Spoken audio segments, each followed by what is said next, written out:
একটি গ্রামে একটি কৃষক বাস করত। কৃষকটির নাম ছিল সুজন। সুজন ছিল খুব লোভী মনের মানুষ। তার স্ত্রী ছিল রাখি।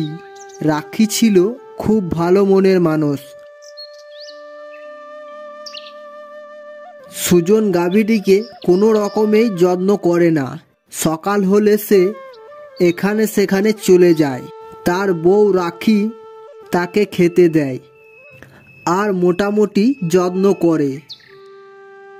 সুজন একদিন সকালে গাভীটির কাছে গিয়ে বলে, কবে যে তুই একটা বাচ্চা দিবি কে জানে। তোর বাচ্চাটা হলে আমি তোর দুধ বিক্রি করতে পারবো, আর দুধ বিক্রি করে আমি অনেক টাকা পাবো, আর সেই টাকাতে আমি অনেক ভালো মন্দ খেতে পারবো, বুঝেছিস? সুজন সেই আশাতেই থাকে, আর সে তাকে কোনো খাবার না দিয়ে চলে যায়। তখন তার স্ত্রী রাখি এসে তাকে খাবার দেয় আর বলে, গাভীটিকে কোনো রকম যত্ন করে না, আর তার শুধু চিন্তা যে তার কবে বাচ্চা হবে আর দুধ বিক্রি করবে। না খাওয়ালে কি ওর বাচ্চা হলে ও দুধ দিতে পারবে? এই বলে কিছুদিন পার হয়ে যায়। কিছুদিন পর গাভীটি একটি বাচ্চা হয়। সেটা দেখে সুজন ও রাখি খুব খুশি হয়। তখন সুজন বলে, রাখি, দেখো কত সুন্দর ফুটফুটে একটা বাচ্চা হয়েছে। এবার থেকে আমি ওর দুধ দয়ে বাজারে বিক্রি করব, আর আমার আশাটা পূরণ হবে, বলো? তখন রাখি বলে, তুমি তো কোনোদিনও তাকে ভালো করে খাওয়া দাওয়া করাচ্ছ না। খেতে না পেলে কিভাবে ও দুধ দিবে বলো? দুধ না দিলে তো তোমার আশাটা পূরণ হবে না। সেটা শুনে সুজন তাকে অনেক ঘাস পাতা খাওয়াতে থাকে।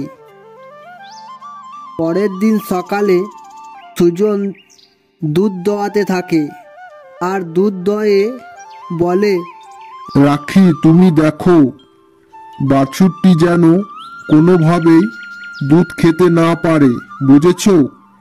এই বলে সে বাজারে চলে যায় দুধ নিয়ে। সুজন বাড়ি ফিরে এসে দেখে বাছুরটি দুধ খাচ্ছে। সেটা দেখে সে তার স্ত্রী রাখিকে খুব বকাবকি করে।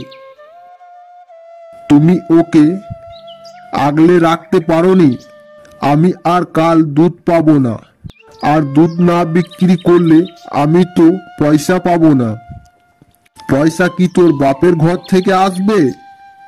সেটা শুনে তার স্ত্রী কাঁদতে কাঁদতে বাড়ির ভেতরে চলে যায়। এরপর গাভীটি বলে, এমন লোভী মালিকের বাড়িতে পড়েছি যে আমার ছোট্ট বাচ্চাটাকেও একটু দুধ খেতে দিচ্ছে না। এইভাবে তো আমার বাচ্চাটা না খেয়ে মারা যাবে। হে ভগবান, তুমি ওর একটা ব্যবস্থা করো। আমার খুব কষ্ট হচ্ছে ছোট্ট বাচ্চাটার জন্য। এরপর সুজন এসে দুধ দয়ে সে দুধ নিয়ে বাজারে চলে যায়। এই দৃশ্যটা দূর থেকে দেখছিল একটি পরী, আর সে বলে, এই কৃষকটি তো খুব কঠোর। তার মনে একটুও মায়া দয়া মমতা বলতে কিছুই নেই। ছোট্ট বাচ্চাটাকেও এক ফোঁটা দুধ খেতে দেয় না। এর কষ্টটা একটুও বোঝে না। আমাকে এর একটি ব্যবস্থা করতে হবে। আমি এই কৃষকের মজা দেখাচ্ছি। এই বলে সে গাভীটির মধ্যে প্রবেশ করে। এরপর কৃষক যখন দুধ দেওয়াতে থাকে, তখন দেখে যে দুধের বদলে কেমন যেন কালো কালো জল বের হচ্ছে। সেটা দেখে তার মাথা খারাপ, আর সে ভাবতে থাকে কেন এমন হচ্ছে। তখন সে বুদ্ধি করে বলে, দেখি তো বাছুরটাকে ছেড়ে। এই বলে সে বাছুরটাকে ছেড়ে দেয় আর দেখে যে গাভীটি বাছুরটিকে দুধ দিচ্ছে, কিন্তু আমি দোয়াতে গেলে আমাকে দিচ্ছে না। তাই সে খুব রেগে যায় আর সেখান থেকে চলে যায়। তখন ওই পরীটি বাইরে এসে বলে, তুমি কোনো চিন্তা করো না, আমি ওর ব্যবস্থা করছি। থ্যাংক ইউ পরি আন্টি, তোমার জন্য আমার ছেলেটা একটু দুধ খেতে পেয়ে বাঁচলো। সেটা শুনে সে চলে যায়। পরের দিন আবার সুজন দুধ দেওয়াতে থাকে আর দেখে ওই আগের দিনের মতো কালো কালো জল বের হচ্ছে। তখন সে তার রাগ সামলাতে না পেরে তাকে খুব মারতে থাকে আর বলে, তোর বাচ্চাকে তো দুধ দিচ্ছিস, আর আমি দোয়াতে গেলে কালো কালো জল দিচ্ছিস, তাই না? আমি আবারও দুধ দেওয়াচ্ছি, এবার যদি দুধ না দিস তাহলে তোর হচ্ছে।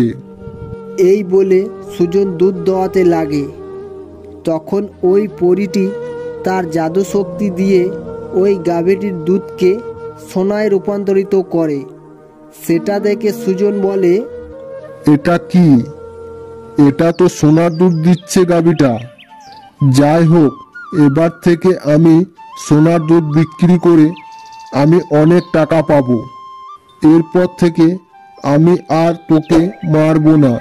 এই বলে সুজন মনের আনন্দে সোনার দুধ বিক্রি করতে চলে যায়।